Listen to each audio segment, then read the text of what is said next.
Bienvenue à tous dans ce tout premier module de Communo. J'espère que vous êtes en pleine forme pour attaquer cette formation et ce premier module. Ça sera sans doute, même certainement, le plus théorique de tous, mais il va vraiment vous aider à comprendre le community building dans son ensemble. À commencer par le plus important, qu'est-ce qu'une communauté? Alors dans certaines entreprises américaines, pour la plupart, on trouve des VP communautés déjà. Donc c'est clair qu'il y a un intérêt grandissant pour les marques sur le sujet. Le community building, c'est vraiment une discipline qui est en train de monter à fond. Il y a de plus en plus d'experts aux États-Unis pour la plupart, mais aussi en France, de plus en plus. En revanche, c'est en train de changer, mais il y a encore très peu de méthodes, de frameworks, de concepts théoriques, et on est tous un peu, on a tous un peu tendance à travailler dans notre coin et à refaire le travail et à refaire les stratégies d'autres personnes qui l'ont déjà fait. Donc notre objectif avec cette formation, c'est vraiment de vous donner toutes les billes pour gagner plusieurs années de maturité sur le sujet de la communauté et surtout pour vous permettre d'en faire quelque chose de vraiment stratégique pour votre marque. Il faut quand même avoir en tête qu'avant que ça soit un métier, les community builders existaient déjà, que ça soit au niveau institutionnel, les pays, les villes, c'est des communautés. À leur échelle, elles vont rassembler des individus qui partagent plus ou moins les mêmes valeurs, les mêmes coutumes, les mêmes modes de vie. Les religions également sont des communautés ultra fortes. De nombreux auteurs sont intéressés aux sectes, d'ailleurs, qui poussent clairement un modèle communautaire à l'extrême. Alors je vous rassure, hein, dans la formation, on va pas vous apprendre à créer votre propre secte. Néanmoins, les schémas sociaux, les schémas psychologiques qui sont opérés sont vraiment fascinants. Et il existe par ailleurs aussi des communautés d'intérêt, par centre d'intérêt.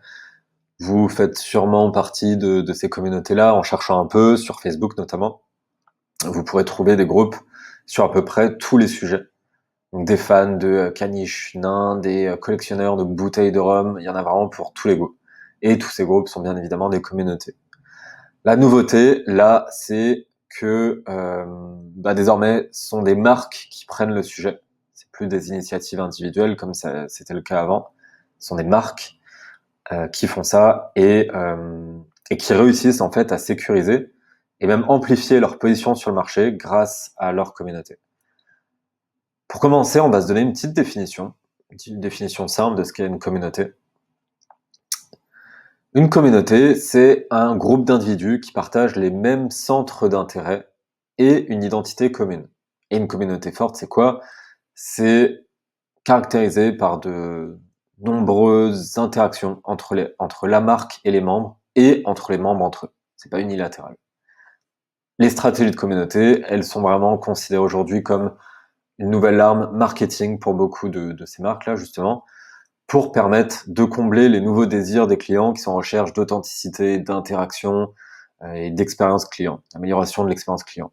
D'ailleurs, Euromonitor, donc un grand cabinet d'études, a identifié 20 tendances parmi les plus influentes dans le monde d'ici 2030, et parmi ces tendances-là, on retrouve sans surprise 3 valeurs qui sont ancrées dans le community building, à savoir celle que je citais tout à l'heure, l'authenticité, le fait de vivre plus d'expérience, et la capacité à être connecté avec d'autres consommateurs. Ça nous fait une belle transition pour la suite, puisque maintenant qu'on sait de quoi on parle, on va parler de l'intérêt de construire une communauté. Si vous êtes engagé dans cette formation, vous êtes déjà bien convaincu de ce que ça peut apporter à votre marque. Malgré tout, on va vous apporter encore plus de bonnes raisons d'y dédier des ressources dans les mois à venir. Toutes ces marques qui se lancent dans la construction de communautés, c'est pour toucher leur cible avec plus de pertinence, plus d'authenticité. Aujourd'hui, on est dans un contexte où on est tous les jours à essayer de publicité, et la communauté, elle a justement, grâce au pouvoir du bouche à oreille, cette capacité à apporter aux marques un nouveau levier marketing supplémentaire qui est beaucoup plus puissant. Seth Godin, que vous connaissez peut-être, nous le dit, les marques ne peuvent plus voler notre attention, comme elles le faisaient du temps de nos grands-parents. Dans un de ses derniers livres, je me demande si c'est pas le dernier, à lire absolument d'ailleurs, This Marketing, il nous explique l'importance de toucher des communautés, aussi petites soient-elles, en répondant à leurs problèmes spécifiques avec une solution spécifique. Pour lui, la publicité, c'est le fait d'interrompre son audience dans ce qu'elle fait pour capter son attention. À l'inverse, miser sur sa communauté, c'est miser sur le fait que ces membres vont se parler entre eux du service ou du produit que vous produisez. C'est ça la vision du marketing de Seth Godin. Et pour que l'effet de communauté fonctionne au mieux, il faut choisir le plus petit marché possible, ce qu'il appelle lui le minimum viable market, et l'adresser parfaitement. En apportant un produit dédié spécifiquement à votre marché, aussi petit soit-il, vous répondrez parfaitement à la demande particulière de ce marché-là. Et vous mettrez aussi toutes les conditions pour que toutes les personnes de ce petit marché parlent de votre produit. C'est pour ça qu'il est ultra important de bien connaître sa cible et de ne réfléchir qu'aux moyens de lui apporter de la valeur. Ça, on le répétera plusieurs fois au cours de cette formation. C'est aussi une des idées de Kevin Kelly. Alors, cet auteur-là, il a écrit une théorie que j'adore et on est beaucoup à adorer cette théorie-là dans le domaine du community building. Pourquoi? Parce qu'elle va à l'encontre des modèles de croissance qu'on entend tous les jours. Dans sa théorie des 1000 vrais fans, il explique que vous n'avez pas besoin de plus de 1000 personnes qui vous aiment pour vivre.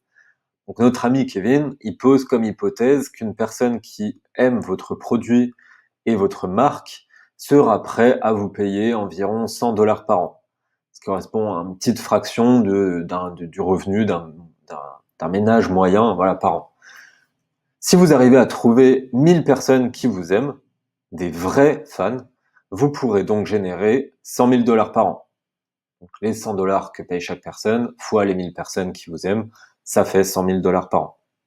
Et cette théorie, en fait, elle prend tout son sens aujourd'hui.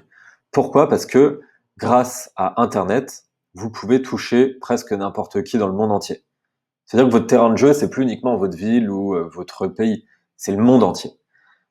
Votre défi, c'est pas de créer la prochaine licorne, mais de trouver uniquement 1000 personnes qui ont le même besoin partout dans le monde et à qui vous allez adresser la bonne solution via votre marque. Donc vous pouvez lire son article, il est vraiment pas très long. Pour le coup, c'est pas un bouquin, il se trouve facilement sur Internet gratuitement et il détaille sa théorie dedans. Tapez 1000 True Fans pour le trouver sur Google.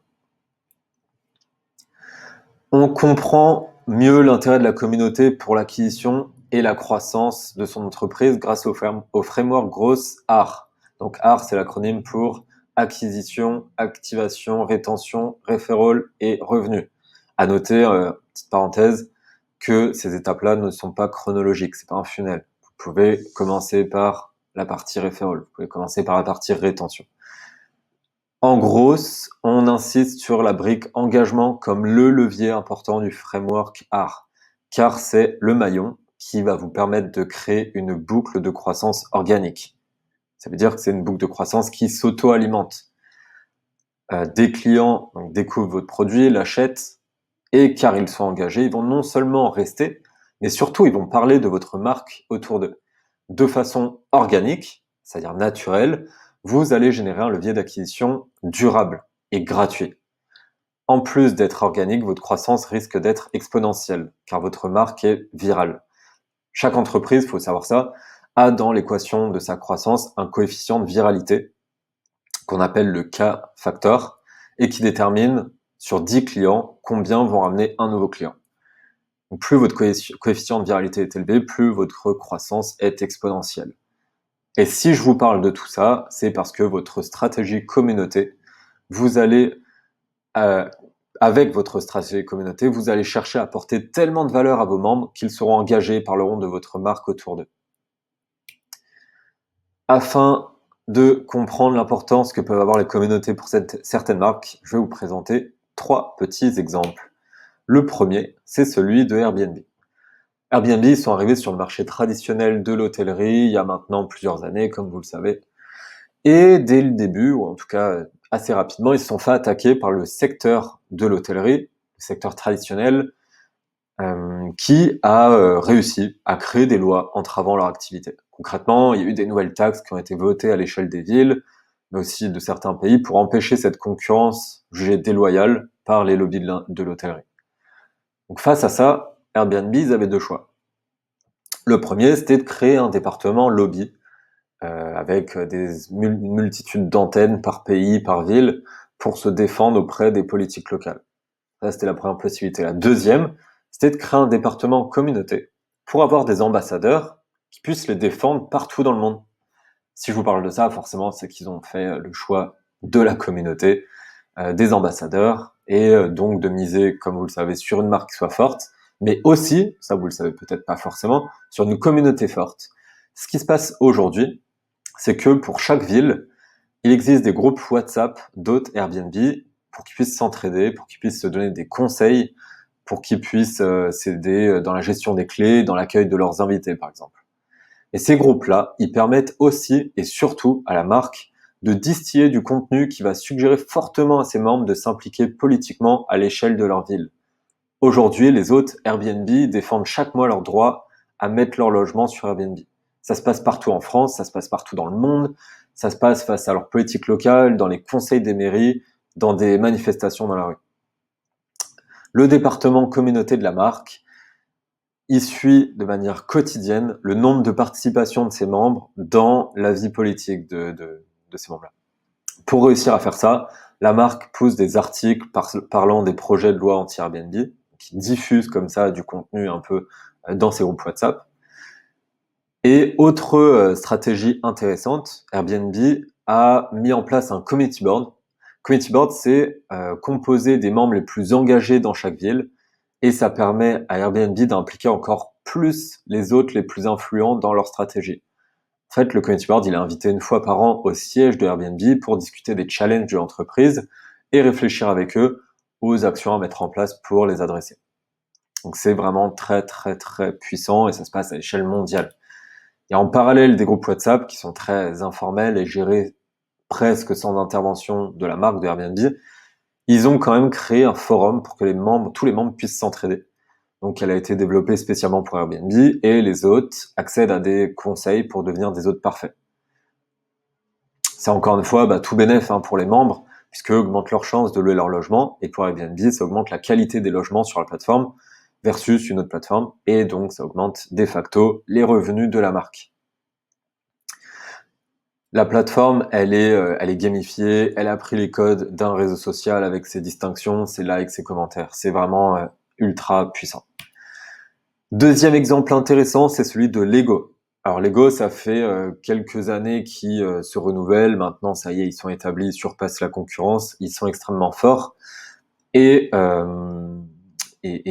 faut quand même se rappeler que les moins jeunes d'entre nous, en tout cas, les moins jeunes d'entre nous vont se rappeler que ça n'a pas toujours été le cas et qu'il y a eu, à mon époque, en tout cas, un clan Playmobil et un clan Lego. Aujourd'hui, c'est Lego. Ils ont dépassé la concurrence, ils sont trop forts. C'est pas forcément le sujet. La marque Lego, aujourd'hui, elle est incontournable. Elle produit des films blockbusters. Elle lance des produits à un rythme effréné. Ils arrivent à créer des modèles de collection. Ils ont leur propre magasin. Il y a la queue devant ces magasins-là. Et ce succès, il est dû en grande partie grâce à la stratégie communautaire au cœur du renouveau de Lego. Ils ont su capitaliser sur leur base de fans pour soutenir un de leurs objectifs majeurs, qui est de créer des nouveaux produits régulièrement. Donc c'est un objectif d'innovation. Concrètement, Lego aujourd'hui, ils ont plus besoin forcément de faire de la pub pour accroître leur notoriété. Tout le monde connaît Lego. Tous les enfants connaissent Lego, tous les 30 ans connaissent Lego, tous les 50 ans connaissent Lego. Tout le monde connaît Lego, ils n'ont pas d'objectif de ce côté-là d'acquisition de notoriété. En revanche, pour qu'ils continuent à vendre du Lego, il faut qu'ils créent constamment de nouvelles boîtes, de nouveaux produits Lego. Donc concrètement, ils ont créé une plateforme s'appelle Lego Ideas, sur laquelle n'importe qui peut développer son idée de projet Lego. Si le projet récolte plus de 10 000 votes, membres de la communauté qui votent pour le projet, alors Lego produit le concept et le commercialise. C'est simple, efficace. La plateforme, elle est pensée pour que les fans de Lego puissent partager leurs idées et voter pour les idées des autres. Une fois que les projets sont validés par la communauté, on peut les acheter directement sur la plateforme et les créateurs, dont l'idée a été validée, entrent dans le club très fermé des 10K Club Members. Encore une fois, très très fort. Dernier exemple qui concerne cette fois une boîte française, une startup qui s'appelle Crème de la Crème, qui est une plateforme de freelance que je connais bien puisque j'y ai développé la communauté de 2016 à 2020. Normalement, une plateforme, par définition, elle a pour objectif d'équilibrer son offre et sa demande. Le Bon Coin, ils veulent qu'il y ait autant d'acheteurs que de vendeurs. Drivey, Getaround, ils veulent qu'il y ait autant de voitures à louer que de personnes en recherche de voitures. Contrairement aux plateformes classiques, Crème de la Crème, c'est une plateforme qui est par nature déséquilibrée. On a d'un côté des clients en recherche de freelance qui sont, par choix stratégique de l'entreprise, que des grands groupes ou des grandes entreprises. Donc, par nature, qui sont peu nombreux. Et ça va être que les boîtes du CAC 40, en élargissant un petit peu les grandes boîtes qui ont levé. Mais il y en a peu, par définition. Ces clients-là, elles ont des besoins très spécifiques de freelance. Par exemple, Accor Hotel, ils vont rechercher un freelance qui soit développeur, expert, senior sur la techno React Native, qui soit disponible aujourd'hui, pendant 6 mois, capable de venir dans le sud de Paris plusieurs jours par semaine, et ce, dès la semaine prochaine. Donc, ultra spécifique.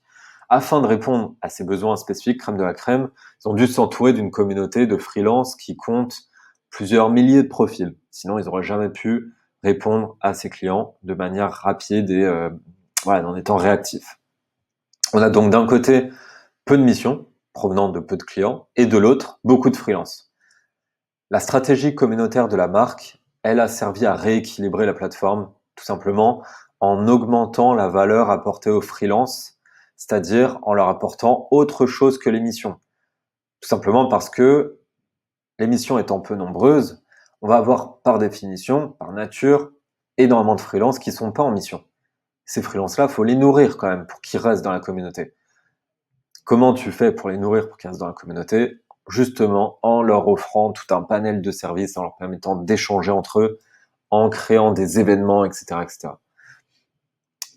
Les freelances, grâce à ça, aiment la marque, échangent régulièrement avec elle, ce qui permet à la plateforme de demander des informations sur leur disponibilité, d'avoir leur CV très régulièrement à jour. Ça permet également de répondre beaucoup plus vite aux besoins des clients, parce que Crème de la Crème a réussi à engager sa communauté pour qu'ils soient plus réactifs. Concrètement, c'est quoi? C'est une stratégie online avec un Slack qui rassemble tous les membres, des événements réguliers, des avantages négociés, etc., etc. Sur le Slack, c'est chaque semaine des milliers de messages qui sont envoyés entre les membres et il est aussi utilisé pour les besoins business de l'entreprise, en l'occurrence le partage de missions ou la mise à jour des profils des freelances. Tout au long de cette formation, on va vous apprendre à créer votre propre stratégie de community building afin d'atteindre des résultats qui soient aussi intéressants que ce qu'on a vu là pour votre propre marque. Cette stratégie, elle va comporter plusieurs blocs. Premier bloc, étudier votre audience, connaître sur le bout des doigts votre audience. Quel est votre minimum viable market, celui dont parle Seth Godin. Deuxième brique, c'est définir vos objectifs. Comment votre communauté va s'intégrer dans la stratégie globale de votre entreprise. Troisième, c'est créer votre communauté en ligne, en physique. Quels sont les contours de votre communauté? Quel contenu vous allez pousser à votre communauté? Qu'est-ce qui va se passer en fait? Quelle va être la vie de votre communauté? Et la quatrième brique, c'est le scale. Comment vous allez pouvoir impliquer vos membres grâce à vos actions, grâce à vos ambassadeurs, pour que votre entreprise parte sur orbite. Chacune de ces étapes seront bien évidemment détaillées au cours de la formation. Enfin, pour terminer ce module, point très très très important à comprendre, à avoir en tête, c'est que au cours de sa vie, votre communauté va passer par plusieurs stades. Richard Millington, fondateur de Feverbee, dont on va reparler, en distingue 4. On a la genèse, c'est le début de votre communauté. À ce stade, vous êtes à l'origine de toute l'activité de votre communauté, croissance et contenu. Vous allez faire beaucoup de one-to-one, vous allez beaucoup discuter en direct avec vos membres pour les engager et pour qu'ils vous accordent leur confiance. À ce stade, vous allez forger votre noyau dur de vrais fans. Deuxième étape, l'établissement, pendant laquelle vos membres sont à l'origine de la moitié du contenu et des échanges au sein de votre communauté. C'est là qu'un sentiment d'appartenance commence à naître et que vous commencez à avoir des membres qui viennent via le bouche-oreille. La maturité, c'est le stade hyper confortable, hyper agréable, ça déroule, vous avez une communauté qui s'auto-alimente, les échanges se font sans vous, et vos membres parlent de vous. Mais vient la dernière étape, celle de la sous-division. À ce stade, votre communauté est trop grosse. Les membres ne se ressemblent plus suffisamment. Ils peuvent être maintenant éclatés sur plusieurs pays, par exemple, sur plusieurs villes, sur plusieurs centres d'intérêt. Et à ce stade, il faut donc créer des micro-communautés, c'est-à-dire des plus petites communautés au sein de votre propre communauté. Tout ça, on va en reparler en détail dans la formation. Voilà, j'espère que ce pré-module vous a plu et vous a donné envie de découvrir comment concrètement vous allez pouvoir mettre en place des actions pour développer votre communauté. C'est la suite du programme. Salut à tous!